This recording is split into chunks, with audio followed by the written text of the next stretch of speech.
अपनी बात समाप्त करता हूं। आपने मुझे मौका दिया, आपका बहुत बहुत धन्यवाद। धन्यवाद। माननीय श्री एम श्री भरत जी। धन्यवाद। Thank you, sir. The mic. Permit me to speak from this. It's on. Yes. Please permit me to speak from this chair, sir. Thank you, Chairperson, sir. I'm here to speak for the first batch of supplementary demand for grants on behalf of the TDP.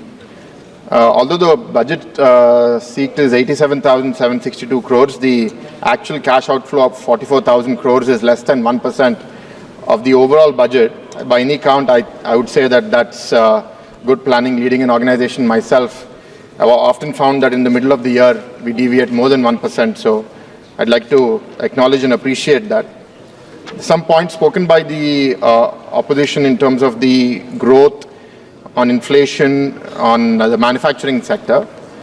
I think there seems to be rhetoric, a lot more than a call for action, because on one count we say that inflation shouldn't grow, but on the other count we're saying that the repo rate also shouldn't be cut down.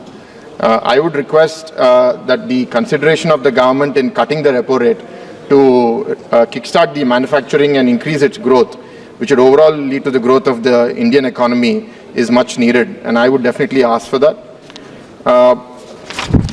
In this supplementary demand for grafts, I'd like to speak about some specific points, in particular for the steel ministry.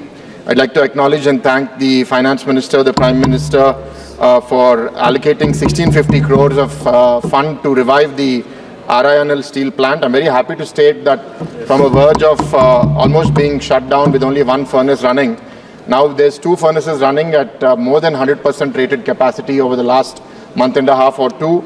And with the continued support of the government, I'm sure that all three furnaces will be running and we'll be able to take care of the salaries of all of the staff members. I'd like to acknowledge this. The second thing that I'd like to bring up is on the footwear industry. I have a peculiar problem, Chairperson. I have a foot condition which requires certain kind of footwear. And I was searching for it in India, but I couldn't find it. I had to go to Germany, and a friend of mine got a cast made for me, and I got that footwear. That's what I'm wearing right now. But then when I went to the Standing Committee on Commerce, I realized that there is a Footwear Design and Development Institute in the Commerce Ministry.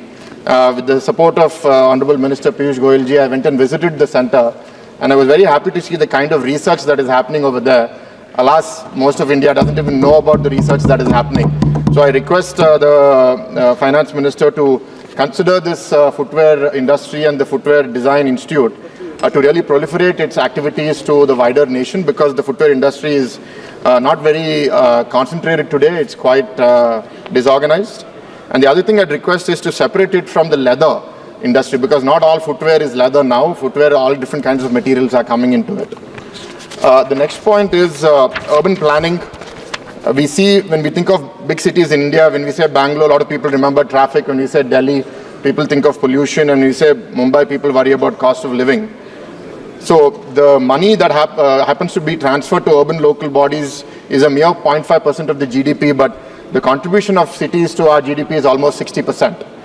So I request that if there are good cities that are planning for the future, if they can be incentivized through grants for major infrastructure development, that would help us abate these problems preemptively instead of being reactive.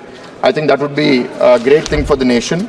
Coming to the state of Andhra, finally, I'd like to request